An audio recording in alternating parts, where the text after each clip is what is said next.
Hello, बोल ना. Hello. हां, ऑफिसलाच येतोय मी.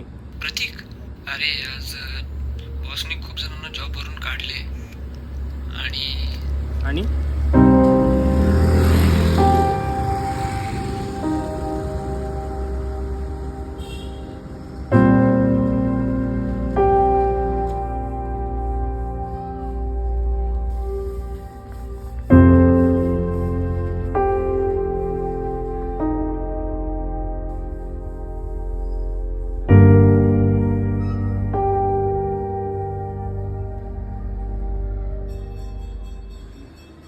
बाप्पा, तूच केलंस नाही सगळं? का केलंस असं सांगशील? एवढी मेहनत करून आज मी इथपर्यंत पोहोचलो आणि माझा ड्रीम जॉब गेला. का केलंस रे असं?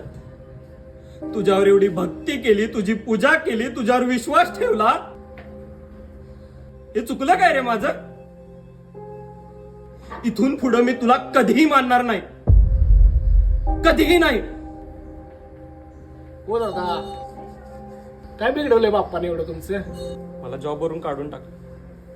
आता मगाशीच कॉल आला होता. माझा ड्रीम जॉब. अहो मग दुसरा बघा की. माझं नुकसान झालं.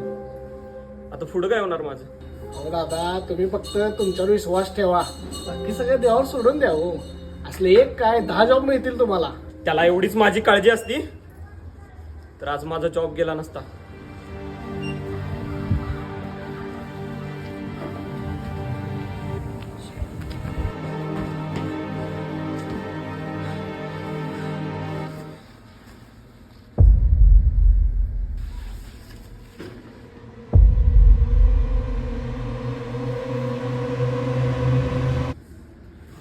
काय झालं असं मध्येच काय हात जोडून उभारलाय? तुमची काय बॅग वगैरे विसरली काय?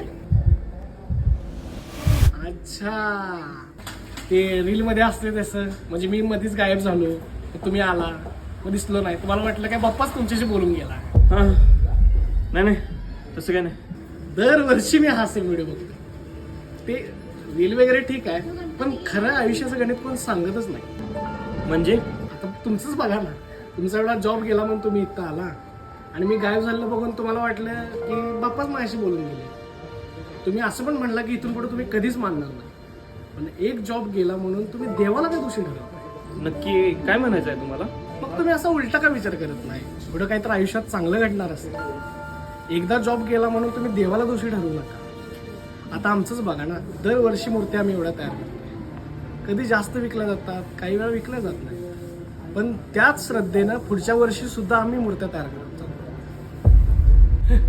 आणि ते मगाशी म्हटल्याप्रमाणे मी रील मधला बाप्पा वगैरे नाही. बाप्पा सगळ्यांच्याच असतो, तुमच्यात असतो, माझ्यात असतो, आणि त्या मूर्तीमध्ये सुद्धा बाप्पा आहे. तुम्ही फक्त तुमच्या कष्टावरती विश्वास ठेवा, बाकी तो सगळं बघून.